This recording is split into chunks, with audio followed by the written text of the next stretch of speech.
And then what you're going to want to do is take that. You can use a cookie tray, or if you have your own individual, like I know I have some quart containers, or like here, I've been using, like these are good. A little container like that. You could put it in, just make sure you oil it. Or also like, we've been making so much, we've been putting it in like Chinese takeout containers, but you always want it to be covered. It's actually amazing how quickly this dough will dry out if you leave it exposed to air. So that's the key thing. Unless you're ready to cook, you want it to be covered all the time and not have air get on it. So now I'm taking a little olive oil and putting that on my tray so that it doesn't stick and it comes off easier later. And there we go. We got my first dough ball. Let's roll the rest of these out, and then I'll show you another one and how to stretch it.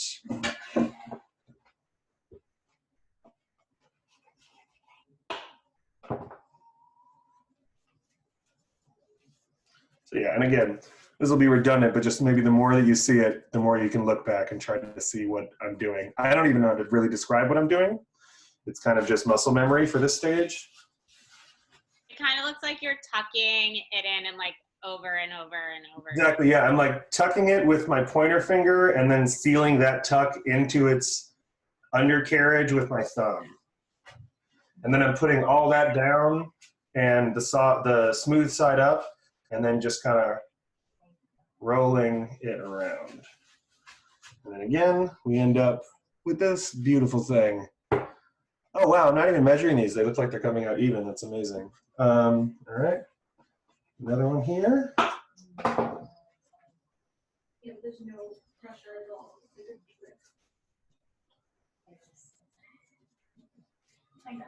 Does Zoom have a slow motion feature? Oh, does YouTube have a slow motion feature? Maybe, I don't think Zoom has one, but maybe somebody can go in and edit a slow motion so they their hand motions. If you're going back, this is so much nicer also that it's just me and you. For everyone else watching this, this is a private lesson now, so yeah. Relax. All right. Oh yeah, these are coming out real nice, actually. I'm very pleased. So it's okay to put them all on the same sheet. Like you don't actually have to like put your dough in. Yeah, I'll show you. Yeah, you can like space them out like this because they're gonna expand. And don't freak out if you like look at them because they'll keep for like, you can really make it last for a while and see how far you can push it. Although at a certain point, they'll get blown out. And if you're a home cook, it doesn't really matter if something gets blown out, but blown out would be a term for something that's overproofed and is kind of trash. Like when I worked at the beach and we were making pizzas, it would get so hot out there that if you left a tray out for too long or somebody forgot about it, the heat would go to work and they would like triple in size and they were useless because they're too fragile. But again, that's in a professional setting. At home, do whatever you want to do. If the dough lasts for too long and you don't think you can turn it and roll it into a pizza again, then fuck it. Just like use a rolling pin, stretch it out, fill it with whatever you want, and make a calzone. I used to work at a restaurant and we would make dessert calzones. Put some chocolate in there. Who cares? Nobody cares. Nothing matters, you know? Right? Nothing has ever mattered. If there's one thing you take away from this, it's that nothing matters. And that's not true. So many things matter. Care about your causes. I'm sorry. I don't mean to be that negative. I've just been inside for 2 months. I think everybody watching this fully relates. Okay. I'm not that much of a negative person. Maybe a little bit, but this is particularly, they really got it going now. All right, so I was right. That's the same. This is the same measurement as the batch that we just made, and it's going to yield us about 6 of those size doughs that I just made.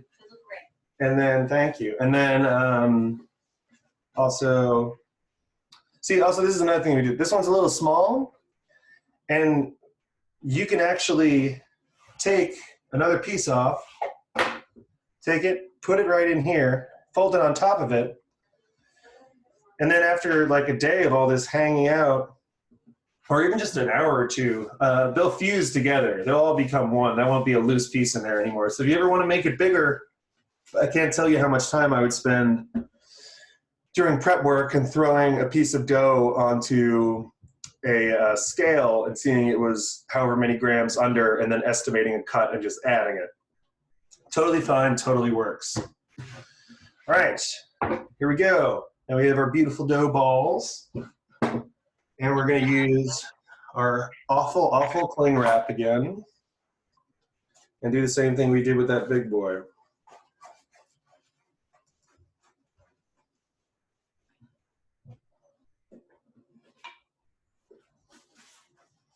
Oh my God, this is the worst.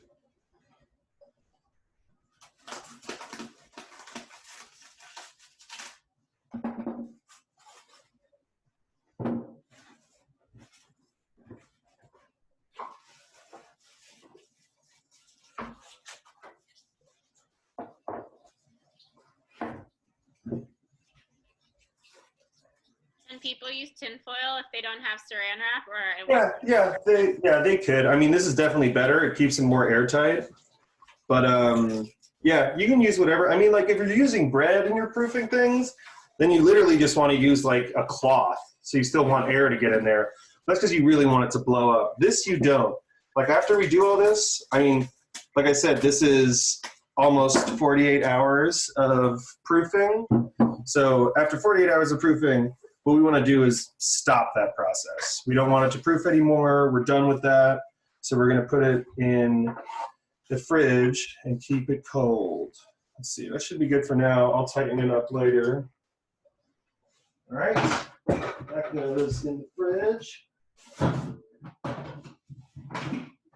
Okay, now here's a dough that I made a few days ago. I'm going to show you how to stretch dough. So all that's done. Also, so we just took that big ball we made, fast forwarded 48 hours, and then balled it up for use as individual pies. After you do that, you're going to want to wait another hour or two, or maybe even more. The more the better, because you want it to get to know itself in that new small capacity, and then you want to stretch it out. So this has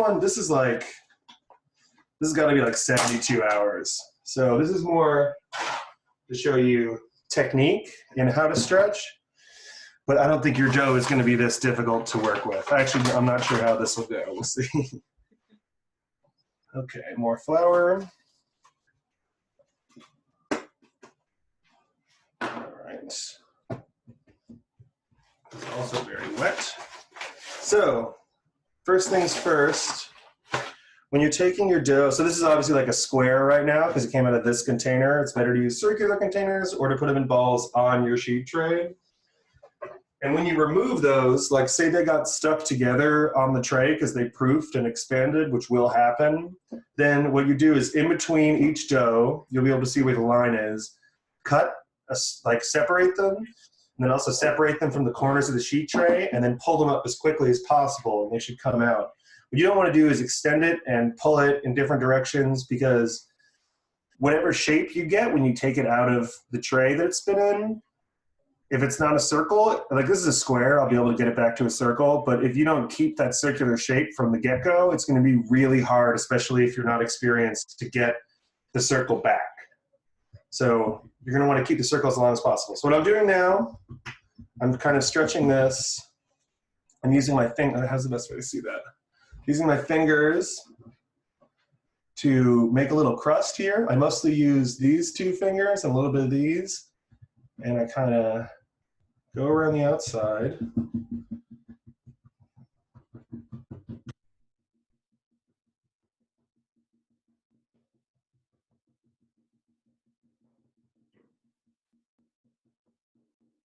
Okay, so there's a bunch of different methods to stretching pies. The way that I learned is to slap, which I don't know if I'll do that because it's not even necessary in this environment. It's more if you're like trying to do a real speed session, and I don't think you guys are going to be in the weeds or anything. So I'll show it to you, but it's not necessary. The other one is table stretch, which is what most New York pizzerias will do. And they'll hold where you made the inside of the crust, and they'll stretch out like this, and then you move this hand down, and you go around in a circle, evenly stretching out each part. That's a good one. I usually start with a couple of those just to get it a little wider. So again, this down. Then what I do is, also if you pick up your dough at any point, which I'm about to do the second step, never pick up your dough with your hands. It's not how you pick up your dough, because it'll start stretching in a weird oblong shape. You'll end up with an oval or a triangle or something that doesn't look pretty. So what you do is take your hand, put it limp like this, and you're going to take your dough and put it up on top of your hand like that. So if you're moving your dough anywhere, what's up? I was saying, oh, you know what? Like, you know that from what is that movie? Scary Movie. Scary Movie. When the Yeah. guy like take my. So just make a my germs hand, and you're good. That's all you need to do. So then you would lift it like that. Also, if you're moving it anywhere, always move it like this so it doesn't stretch. Then you put your other hand under, and what you're going to do is lightly just kind of move your hands around evenly, and it's going to let gravity do the work. It's really just going to come up. Wow. What happens if somebody drops it? Like, do they have to start over? Like that? Yeah. Oh, God. No. Then grab a corner, bring your hand back like this, take it right back up again. Wow. Okay. And you're fine. So now what we're going to do, so this is where things get a little different in regard to equipment that may exist. One second.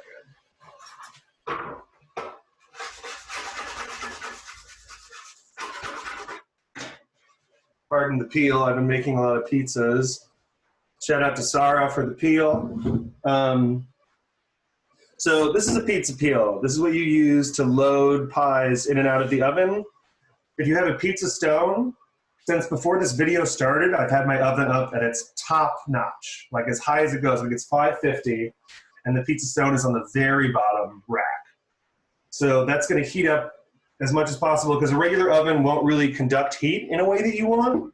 So I'll show you different ways we can do it, but what we're gonna do with this is if you have a pizza peel, you're gonna wanna flour it. If you have semolina or something, that's better. Like this flour isn't great, but you need something to slide it off. Also, everything has to be very dry at this point. No longer should anything be wet at all. Oh, look, and here's something. I developed a little hole. I don't know if you can make it out. Yeah, I can see it. Yep, there's a little hole in there. Literally, just fold a big chunk over, and it'll be fine. This one's very thin in the middle, but again, yours won't be this thin. This is because this guy's at like 48 hours, or 72. Okay. And then what you want to do is check to make sure that it can slide. And it can. So now, if you don't have a pizza peel, but do have a pizza stone, the next thing I would suggest is that sheet tray that we put our dough on, turn it upside down and do exactly what we're doing here on the back of a cold sheet tray. You want everything to be cold and dry at this point. And that brings us to sauces. So what you would do, I would say, is buy crushed tomatoes, just a can of crushed tomatoes. This is what my bodega had, so this is what I got. But any can of crushed tomatoes is fine. If you happen to find like nice, most of like the really good stuff will be in number 10 cans because they're for like nice restaurants. But like if you find Jersey fresh tomatoes, or if you find, I mean, it's whatever. These are fine. If you find Hunt's, those are fine. What I wouldn't buy, don't buy diced tomatoes. That's not going to give you the consistency you want. And don't buy whole plum tomatoes, skinless. You can do that, but you're going to have to crush them with your hands or blend them. If you blend them too much, they get too oxidized and you end up with a bright sauce. What you kind of want is just crushed tomatoes. And if that's what most people don't know about pizza places is that nobody really cooks their sauce. That's not really a part of it. Take it out cold, put it in a pot, and most people just add salt, olive oil, and basil leaf. I, as a New Yorker, like everything that I would put on a pie, so I put in a bunch of oregano and garlic powder and chili flake and all that stuff just because I know that I like it. But you put in whatever you want. I don't know. I put in Worcestershire. I care not. It doesn't. I'm not a purist. It doesn't matter to me. But whatever you put in, you want it to be put in crushed tomato cans. So we'll end up with this. And if you do, for some reason, you can cook your sauce if you want. That's totally an option. Usually people don't because it keeps the sauce really bright when you put it in raw. But if you want to cook it, just be sure that when you're done cooking, put it in the fridge or the freezer, and you have to let it cool down. Again, you can't put anything hot on this. Say you roasted peppers or caramelized onions, they got to be cold. You cannot top a pie with anything hot, no matter what, that goes across the board, because the condensation that will be created will make it stick to the peel, and then it's going to bunch up and everything's going to fuck up when you put it out of the oven. That makes sense. Yeah, it does indeed. So now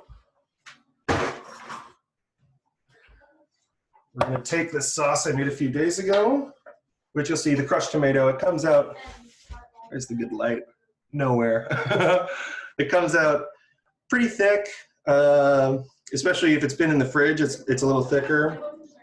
But the way you sauce pizza, which seems like I'm talking to like, you know, a child here, but seriously, I've seen people do it. It's kind of sad sometimes, the way that it gets done. I'm going to put 2 in the middle, always in the center, and then you're going to press down in the center and just go out in a spiral.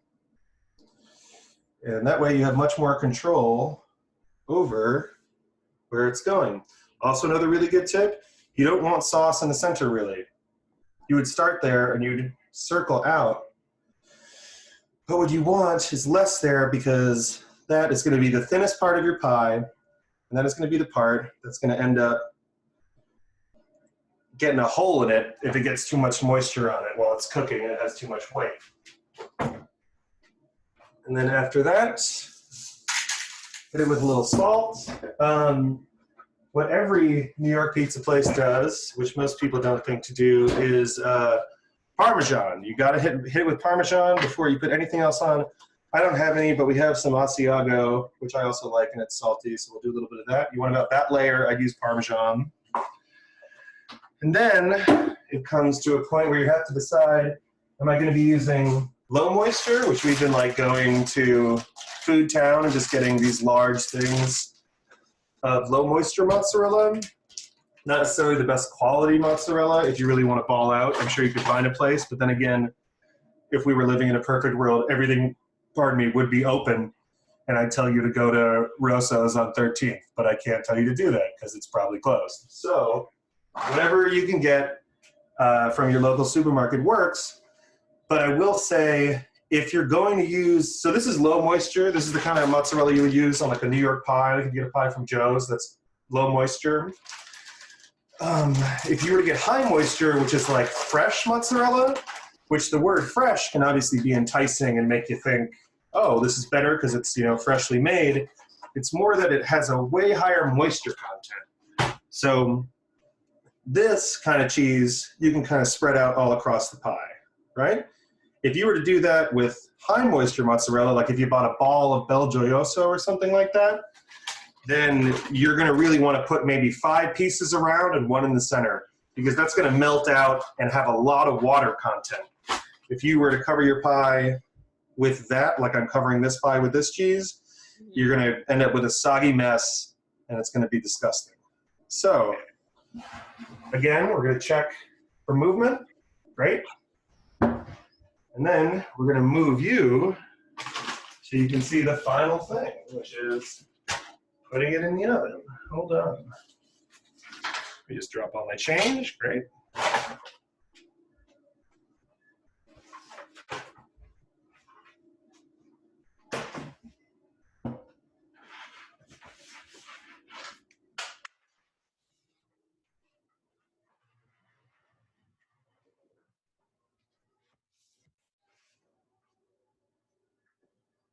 There we go. That should do it. It's Okay. a great view. It's good. All right. So now you see I've got my pizza stone on the very bottom. You can feel it's very hot. It's been retaining a lot of heat for about an hour now. The last final moves here is, if you want it, that's a little oblong, right? We want it to be a better shape. You can just pull the sides, pull it into shape, and get it to look like the pizza you want it to. And then your instincts are going to tell you to push this forward, but that's going to scrunch up everything and it's going to be terrible. That's not what you want to do. You want to put it at the very back, and rather than push forward, your entire movement is pulling away. And now it's in there. And do a little bit of this. And that's pretty much it. You're going to wait now, and in an oven that's this low, I mean, the pizza stone will help it stay at the temperature, but you would maybe turn it once or twice. Keep watching to see how the crust browns. And yeah, I'd say in about 10, 15 minutes, it should be ready to eat.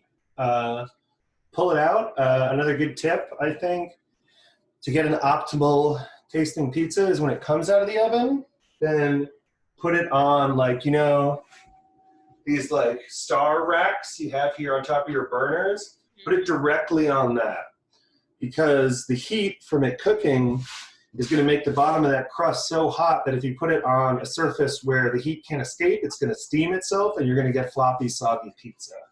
But you want crisp pizza. So let it air out for a couple minutes sitting on that, or a cooling rack if you have one of those. And then, yeah, cut it and serve it. Put whatever toppings you want. As long as they start off cold, they'll all come out great. And I think that's it. I can send you a picture later of the finished product if you'd like to see. Yeah. Wait, I just have one question. Please, So Q&A time, what? If they don't have a stone, they don't put it straight into the Right. No, don't do that. You're right. Okay, so if you don't have a pizza stone,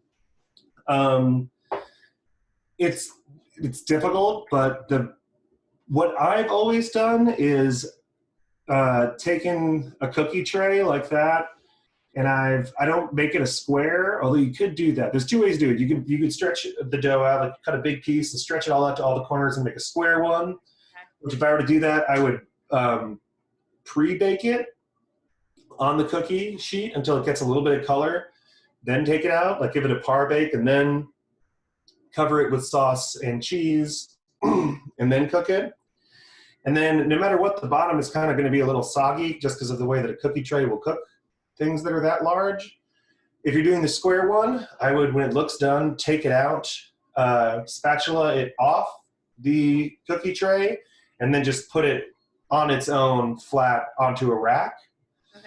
Have that kind of like brown and crisp at the bottom. Although what I like to do, which is like a super MacGyvered out way of doing this, is I'll make circular pies, and I will cook maybe 2 of them on a cookie tray, and then they'll look good on top, and then they'll be soggy-ish on the bottom. They don't turn out great on the bottom no matter what if you use a cookie tray. It's never great. Okay. Then I would heat up a pan, or a cast iron pan with a little bit of oil in the bottom, and then just cook the bottom of it until it's crispy straight up on the stovetop, and then you'll be cool. Ah, okay. So a few options. Yeah, there's a few ways to do it for sure. Awesome. But yeah, I mean, obviously the best is with a stone and the peel if you have the option. Well, the best is if you have like a wood-fired oven, but you know. Yeah. No, we're all stuck in our apartment. So yeah, exactly. Probably not. Probably not. But yeah, are there any questions you could think of? And also, if and I said this before, if at the end of this video you have any more questions and you're making stuff, I'm always happy to help anybody doing 8-ball stuff in any way. So you can DM me on Instagram at DFNORMILE, DFNormile, and I'll be happy to answer any pizza questions. This is all I've been doing for the past 2 months. More than happy to help in any way. So just if you have something that I didn't touch on in the video, hit me up and I'll gladly do my best to help you out.